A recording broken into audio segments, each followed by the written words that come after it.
A paz do Senhor. Eu sou o senhor Antônio da AD New Life.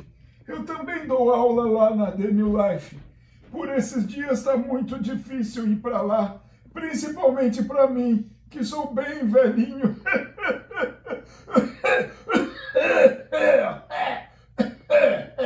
Me desculpem. Não se preocupem, eu sempre tossi assim. Mas o recado que eu quero dar é que vocês vão começar a ter aulas online. E quem está fazendo a aula somos nós, professores. Para muitos de nós, é a primeira vez que a gente faz isso. Então o desafio é muito grande. A gente não sabe lidar muito com a câmera. A gente fica um pouco à vontade de falar. E às vezes a gente não tem uma boa iluminação, um bom áudio. Mas a gente vai fazendo o nosso melhor. Eu espero que você preste bem atenção na aula que vem agora e deixe Deus falar com você através desse professor, viu? Deus abençoe.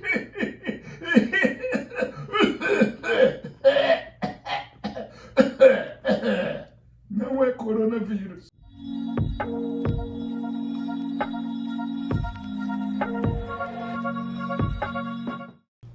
Olá pessoal, tudo bem com vocês? Tudo na paz? Nós vamos gravar esse vídeo para nós falarmos um pouco sobre o assunto que seria tratado nesse domingo, amanhã, na nossa escola dominical. Um forte abraço aos adolescentes, meus amigos, e eu espero que você esteja bem, você, sua família, que você esteja se cuidando, ok? Que você esteja tomando todas as providências possíveis para vocês estarem bem, para vocês estarem saudáveis. E nós sabemos que muito em breve, em nome de Jesus, toda essa situação vai passar e nós vamos poder estar juntos aí na nossa classe, como de costume. Muito bem, eu tenho aqui o meu estudo, eu tenho aqui a minha Bíblia. E a gente vai estar falando hoje um pouco sobre posicionamento no reino de Deus. Qual é o seu posicionamento no reino de Deus? E nós vamos ler um texto da Bíblia Sagrada, que está lá na carta de Paulo, que Paulo escreveu aos Gálatas, no capítulo 2 e no versículo 11, que diz o seguinte: Quando, porém, Cefas veio a Antioquia, resisti-lhe face a face, porque se tornara repreensível. Do que esse texto fala, queridos? O texto ele narra um momento em que Pedro, envolvido pelas circunstâncias que o cercavam, se deixou levar pela pressão dos homens, no caso aí os judeus que haviam se convertido ao Senhor Jesus. Mas eles não abriam mão da circuncisão. Nós falamos há um tempo atrás na nossa classe sobre a circuncisão. Então esses judeus, eles que vinham e se convertiam a Jesus, eles não abriam mão da circuncisão. Orientação dada por Deus até a vinda de Jesus. Muito bem. Então assim Pedro se constrangiu com a imposição desse costume. Então Pedro ele se constrange então com a imposição do costume entre os judeus e preferiu omitir a sua verdadeira opinião sobre o assunto. Ou seja, Pedro então não se posiciona sobre o assunto, para não ter de encarar de frente os seus irmãos que haviam sido ganhos para Cristo, mas que ainda não haviam compreendido sua nova realidade em Cristo Jesus. Então, o que esse texto ele está narrando? Ele está narrando, então, o episódio de que Pedro, ele se depara com judeus convertidos a Cristo, e esses judeus, eles não abriam mão da circuncisão, como era um costume no judaísmo, uma ordem dada pelo próprio Deus, ainda a Moisés. E Pedro, então, ele não se posiciona, ou seja, ele não deixa transparecer qual é a sua verdadeira opinião sobre o assunto, para não bater de frente com pessoas. Então, nos dias de hoje, nós nos deparamos com esse tipo de atitude. Qual atitude? atitude que é sempre comum para nós. Nós não nos envolvermos em polêmicas, em assuntos polêmicos. E existe duas posições que a gente tem que entender sobre o que é um assunto polêmico e o que é um assunto desnecessário. Assuntos desnecessários devem, de fato, ser ignorados. Nós falamos há 2 semanas atrás na nossa classe aqui dos adolescentes de que o tolo, ele fala porque ele precisa falar. O sábio, ele fala porque ele tem o que falar. O que isso quer dizer? Pessoas, às vezes, elas têm necessidade de falar, mas os assuntos são irrelevantes, são desnecessários. Esses assuntos, eles sim, de fato, eles devem ser desconsiderados por nós. Por quê? Nós não devemos gastar energia com coisas que não nos vão trazer nenhum benefício, que não trarão ganho para o reino de Deus, para a igreja, para as nossas famílias, para nós mesmos e para ninguém. Então esses são assuntos desnecessários e irrelevantes. Porém, existem polêmicas, assuntos polêmicos que eles têm que ser sim debatidos. Por quê? Porque eles vão de encontro com a nossa fé. Lembre-se que a circuncisão era uma prova de uma aliança do povo judeu com Deus. Depois da vinda de Cristo, o próprio Jesus é essa ponte, é essa aliança. Então, esse tipo de atitude é muito comum nos dias de hoje. Assim como foi naquele tempo. Quando a gente fala, por exemplo, de músicas que não glorificam a Deus, as chamadas músicas do mundo, né? E não é um termo muito correto, porque tudo que está no mundo é produzido por pessoas também que estão no mundo. Eu diria assim, músicas que não glorificam a Deus. Músicas com letras que não glorificam a Deus. Então o que acontece?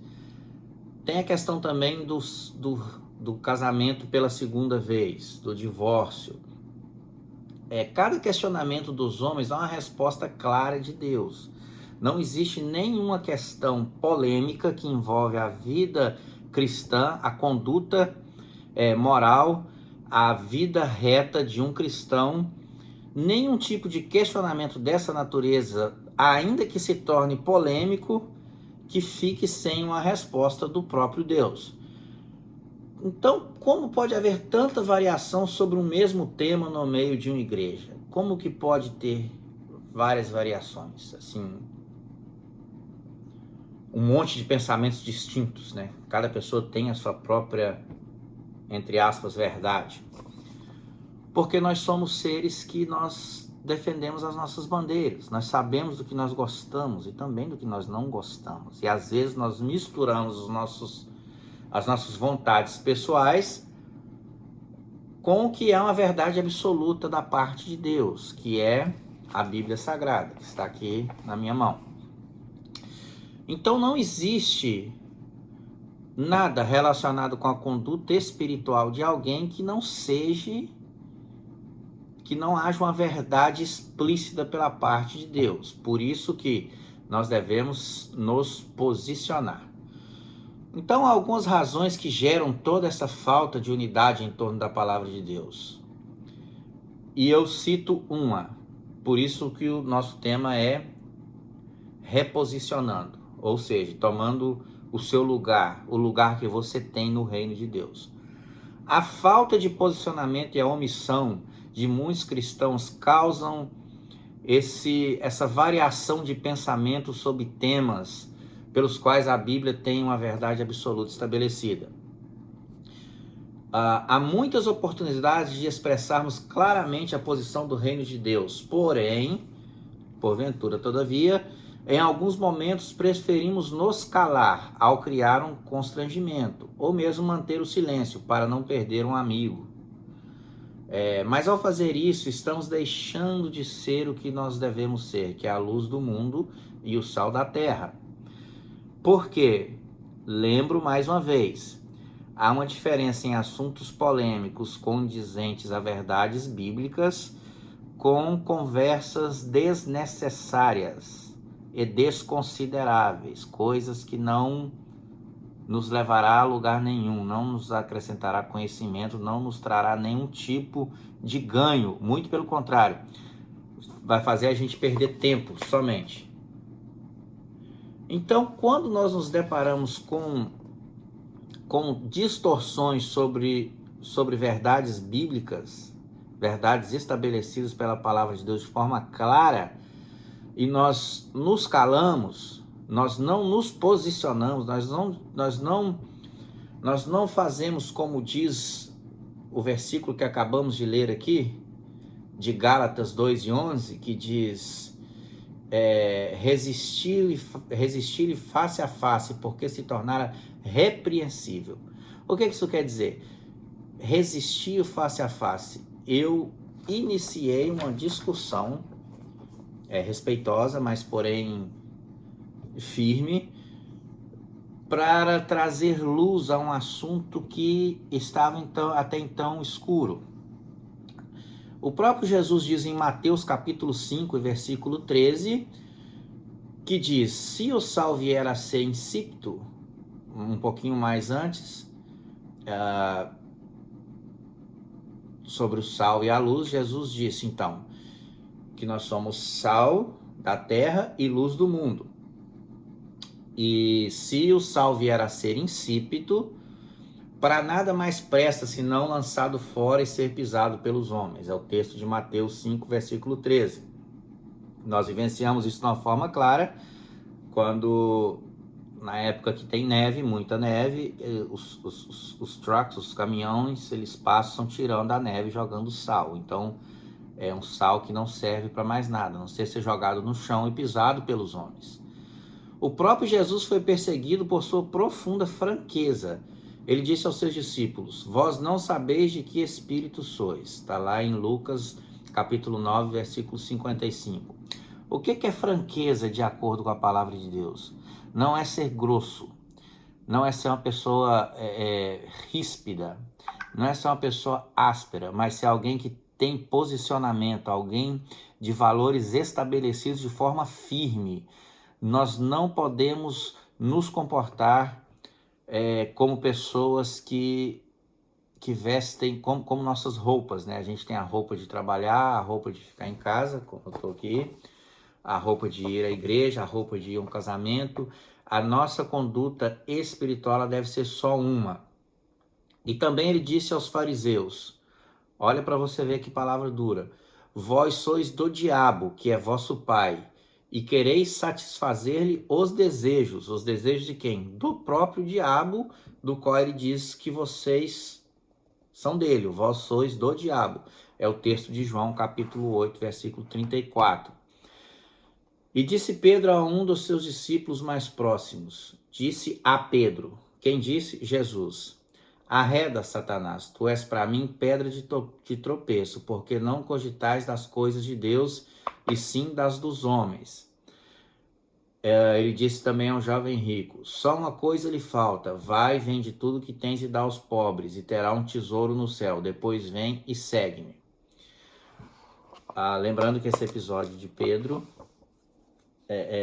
ele não está repreendendo o Pedro em si, mas o Satanás, o próprio diabo que está através de Pedro tentando induzir Jesus a não cumprir o propósito pelo qual ele veio, tá? Nós temos andado como Jesus andou, temos nos posicionado diante das pressões do sistema com as sutilezas que seduzem muitos. O jovem rico que a Bíblia fala não tomou sua decisão por Jesus depois de ouvir a verdade. No entanto, muitos jovens tomariam a decisão certa se estivessem no lugar dele, porque teriam ouvido a verdade.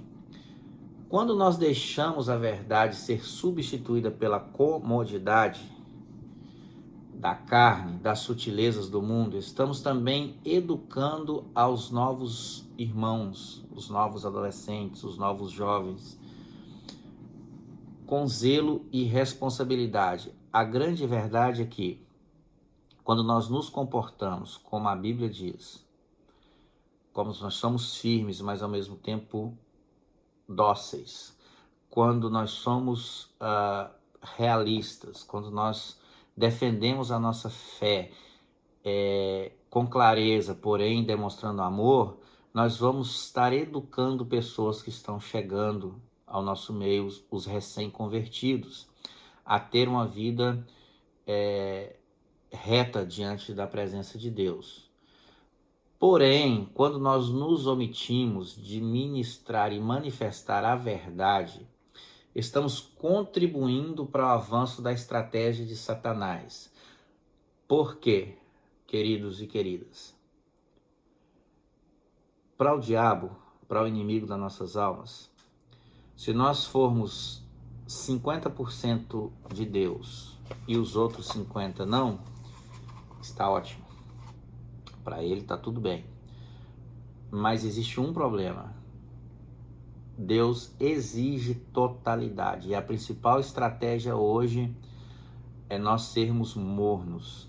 Nós não termos a convicção de quem nós somos diante da presença de Deus. E pior, de quem nós somos no reino de Deus. Qual a nossa posição no reino de Deus. Porque se nós não tivermos essa convicção de quem nós realmente somos, nós caímos num erro que pode ser fatal para a nossa vida espiritual. Viver uma vida dupla. E a vida dupla, para Deus, ela não serve. E a estratégia de Satanás de enganar muitos, inclusive os próprios eleitos, vem tornando co-participantes do pecado devido à nossa omissão. Por quê?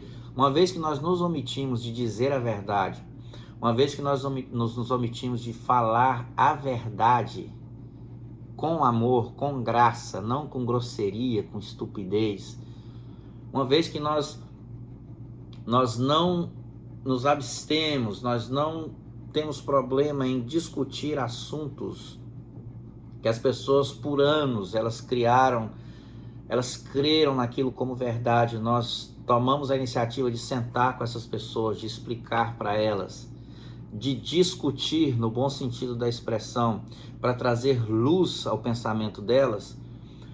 Quando nós não fazemos isso, nós somos co-participantes do pecado dessa pessoa. Por quê? Porque nós não nos posicionamos. Nós não deixamos claro de que lado nós estamos. E é isso que nós temos que aprender nessa pequena aula, videoaula, nesses minutos que a gente está falando aqui. Nós estamos numa batalha. E qual que é o nosso lugar? A linha de frente, com intrepidez, ousadia no Senhor Jesus, para manifestar toda a verdade e absoluta palavra de Deus. Nada no Evangelho é incompleto. Lembremos que a igreja não vive sob um regime democrático. O que eu quero dizer com isso? Nós não podemos ter em nosso meio a ideia de que cada um tem a sua verdade e essa verdade ela tá bom. Isso chama-se relativismo. Por isso que eu pus aqui, nós não vivemos num regime democrático. Na verdade, nós vivemos uma teocracia. Qual que é uma teocracia? Qual que é a teocracia que a gente vive? Teo, Deus. A verdade é a palavra. A verdade é a palavra de Deus. Somente Deus pode decidir o que deve ser feito. Não sou eu, não sou você. Certamente Deus ele aprova as nossas decisões quando nós nos comportamos de acordo com a palavra de Deus. E nós podemos ter a certeza de que Deus vai estar conosco. Então, o que a gente vai aprender aqui para a gente começar a encerrar? Dentro dessa questão de posicionamento no reino, você lutar na linha de frente da batalha, você saber quem você é no reino de Deus, nós temos algumas coisas que a gente pode fazer. Nós temos alguns caminhos que a gente pode seguir. E de uma forma bem rápida eu passo isso aqui para você. Tá? Posicionamento, então. Palavra diferente. Palavra que a gente às vezes ouve pouco. Pois é, foi o que o Espírito Santo pediu algum tempo atrás para várias pessoas, para pessoas que hoje estão lutando na frente de batalha. Todas as pessoas que elas lutam por uma causa no reino de Deus, elas foram cobradas pelo próprio Deus para se posicionar. Enquanto tudo acontecia, isso é um testemunho de uma pessoa, enquanto tudo acontecia, um amigo me chamou para conversar, talvez inocentemente, mas prestes a ser usado por Deus para abençoar um outro amigo aparentemente bem, porém desesperado. Foi uma longa noite, muitos textos, muitas lágrimas, mais conselhos e um imenso gesto de amor, mas apenas uma palavra como centro: posicionamento. Esse testemunho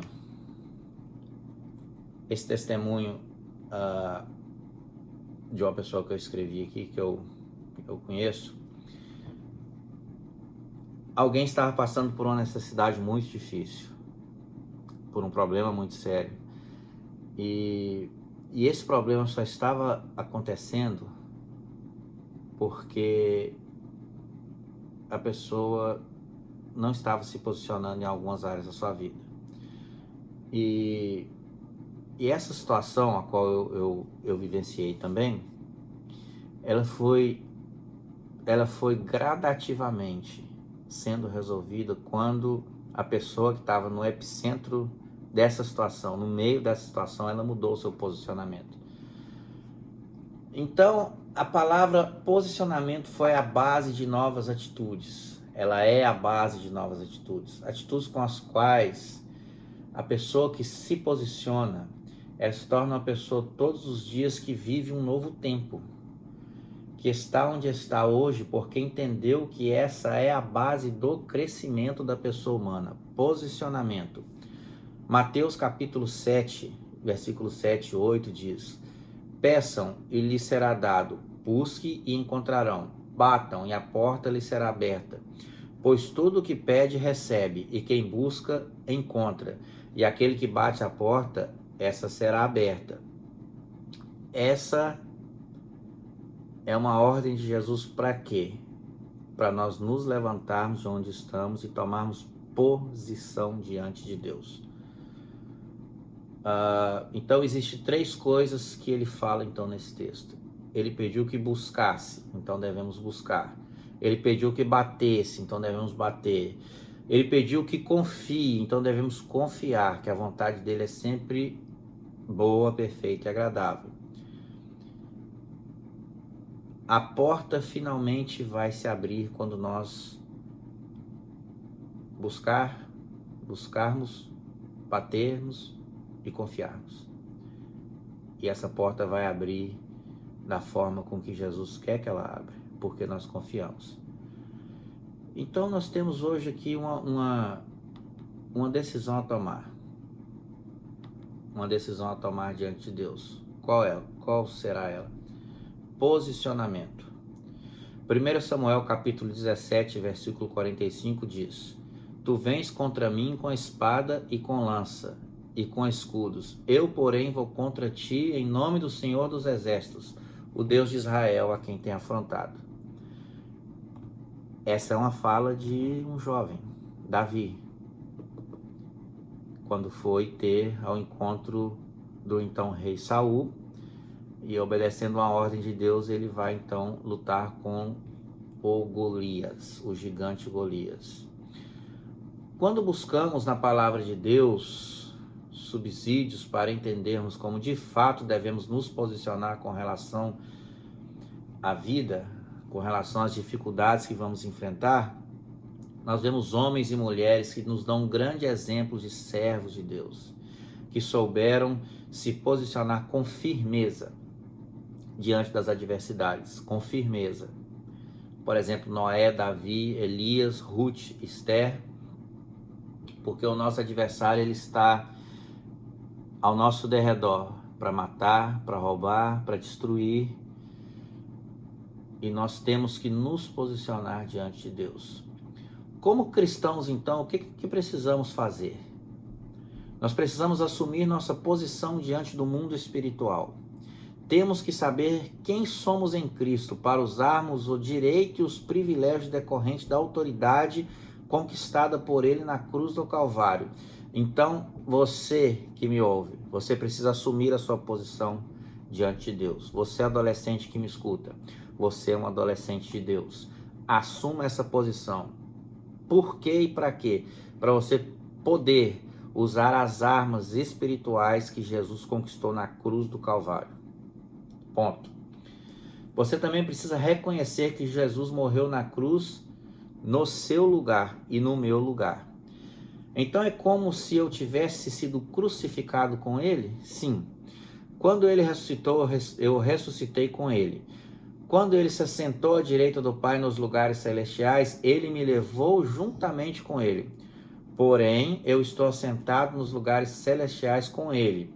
Esta é a minha posição em Cristo Jesus. Nós somos resgatados das trevas para a luz. Ele nos tirou de um lago horrível, de um charco de lodo, colocou-nos na rocha e firmou nossos passos. Salmo 40, versículo 2. Espero que você esteja anotando as referências. Ele perdoou nossos pecados. Colossenses 1, versículo 14. Adotou-nos como filho. Efésios 1, versículo 5. Selou-nos com o Espírito Santo. 1 Coríntios 3, versículo 16. Constituiu-nos embaixadores de Cristo. 2 Coríntios 5, versículo 20. Povo eleito, nação santa, povo adquirido.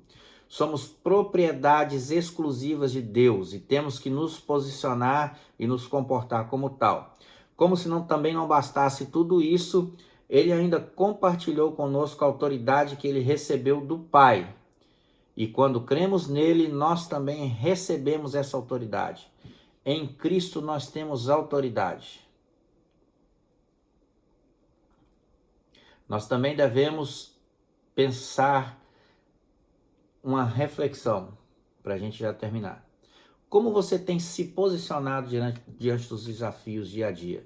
Você tem enfrentado os problemas ou tem fugido e se escondido deles atrás de desculpas, atrás de argumentos? O mundanismo tem assolado nossas casas, nossas famílias. E se nós estivermos fora de posição, se nós não nos posicionarmos e deixar o tempo resolver as coisas,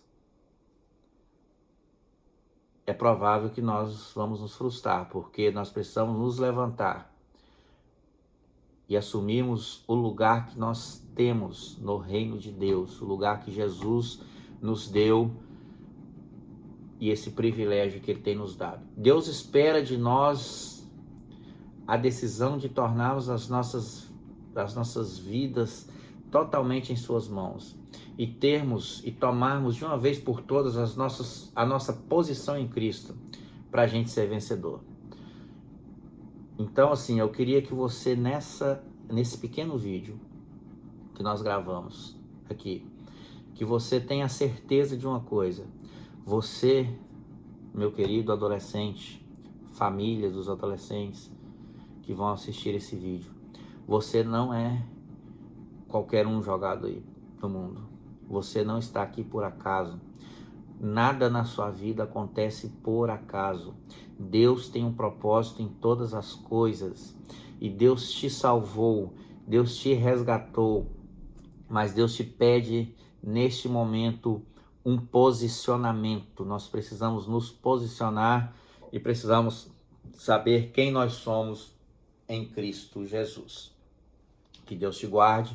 Que Deus te abençoe. Estamos vivendo dias em que estamos apreensivos, mas nós precisamos nos posicionar diante de Deus. Deus tem o controle de todas as coisas e o Senhor certamente trará vitória ao seu povo em nome de Jesus. Curve sua cabeça, feche seus olhos. Pai, nós te agradecemos por este momento, te agradecemos, Senhor, por essa meia hora de reflexão na Tua Palavra. E te pedimos, Senhor, que o Senhor esteja com cada adolescente, seus familiares, suas famílias, e que eles possam, Senhor, se posicionar diante de quem eles são no reino de Deus, Senhor. Filhos de um Deus poderoso, comprados pelo sangue do Filho desse Deus. E que nós possamos botar nossa confiança, Senhor, colocar, Senhor, a nossa confiança, a nossa esperança na fé que temos no Filho de Deus. É o que nós te pedimos em nome de Jesus. Amém. Que Deus abençoe sua vida, que Deus abençoe sua família. E assim que possível nós vamos estar juntos ou aqui de novo nesse vídeo. Fique com Deus, a paz do Senhor.